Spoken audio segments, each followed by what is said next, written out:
ఇటలో breaking చూస్తున్నాం. Kurnool medical కాలేజీలో ragging కలకలం రేపింది. తరగతులు ప్రారంభమై వారం రోజులు గడవక ముందే జూనియర్లకు ర్యాగింగ్ వేధింపులు మొదలయ్యాయి. మీసాలు గడ్డాలు తీసేసుకోవాలని సీనియర్లు హుకుం చేస్తున్నారని విద్యార్థులు ఆవేదన వ్యక్తం చేస్తున్నారు. కళ్ళజోడు కూడా తాము చెప్పిన వాటినే పెట్టుకోవాలని, అకాడమిక్ ఆన్లైన్ యాప్లో తాము చెప్పినవి తీసుకోవాలని సమాచారం. ఇక తరగతులు అయిన వెంటనే గుంపులుగా వెళ్లి క్యాంపస్లోనే జూనియర్లను ర్యాగింగ్ చేస్తున్నట్లు ఆరోపణలు ఉన్నాయి. 3 రోజుల క్రితమే కాలేజీలో ర్యాగింగ్ పై ప్రిన్సిపల్ యాంటీ ర్యాగింగ్ సమావేశం నిర్వహించగా ఎస్పీ కూడా హాజరయ్యారు. ఇక ర్యాగింగ్ నేరమని, ర్యాగింగ్ చేసిన వారిపై చట్టపరమైన చర్యలు ఉంటాయని అధికారులు హెచ్చరించారు.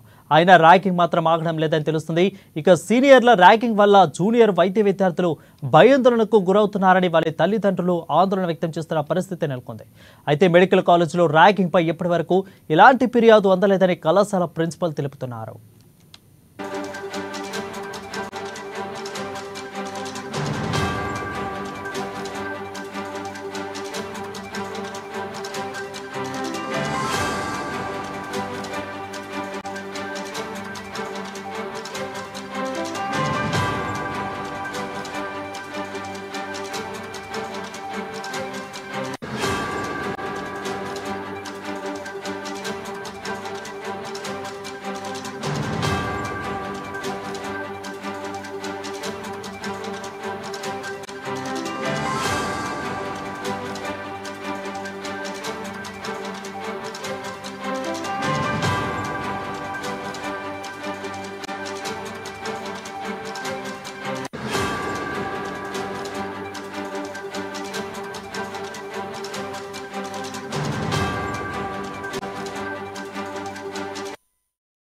బ్రేకింగ్ చూస్తున్నాం. కర్నూలు మెడికల్ కాలేజీలో ర్యాగింగ్ కలకలం సృష్టించింది. తరగతులు ప్రారంభమై వారం రోజులు గడవకముందే జూనియర్లకు ర్యాగింగ్ వేధింపులు మొదలయ్యాయి.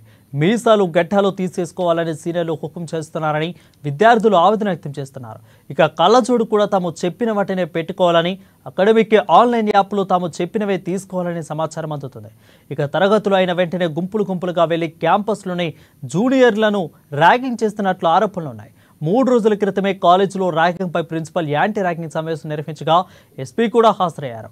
ర్యాగింగ్ నేరమని, ర్యాగింగ్ చేసిన వారిపై చట్టపరమైన చర్యలు ఉంటాయని అధికారులు హెచ్చరించారు. అయినా ర్యాగింగ్ మాత్రం ఆగడం లేదని తెలుస్తుంది.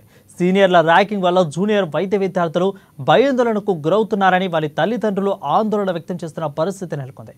అయితే మెడికల్ కాలేజీలో ర్యాగింగ్ పై ఇప్పటి వరకు ఎలాంటి ఫిర్యాదులు అందలేదని కళాశాల ప్రిన్సిపల్ తెలుపుతున్నారు. వర్క్ అవుతే ఫోన్ ద్వారా కానీ, డైరెక్ట్గా కానీ, స్టూడెంట్స్ నుంచి కానీ, పేరెంట్స్ నుంచి కానీ నాకు డైరెక్ట్గా ఏ కంప్లైంట్ రాలేదు. పేపర్లో వచ్చిందే ఈరోజు నేను కూడా చదివి చూసినాను.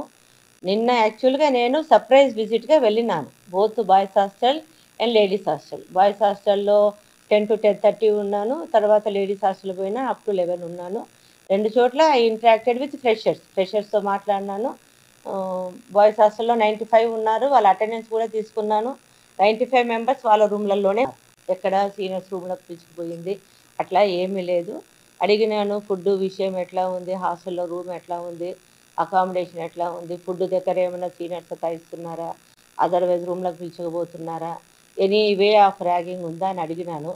ఎవరు మళ్ళీ ఇక్కడ పేపర్లో వచ్చిన ఇష్యూ నాకు ముందుకు చెప్పలేదు టిల్ దట్.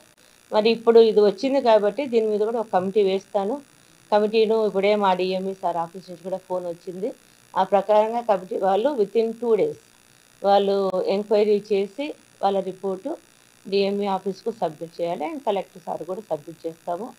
అయితే నా దృష్టికి ఏది ఇంతవరకు కూడా తీసుకురాలేదు. ఏదైనా వస్తే మాత్రం we will take action accordingly. ఇంతవరకు అయితే ఫోన్ ద్వారా కానీ, డైరెక్ట్గా కానీ, స్టూడెంట్స్ నుంచి కానీ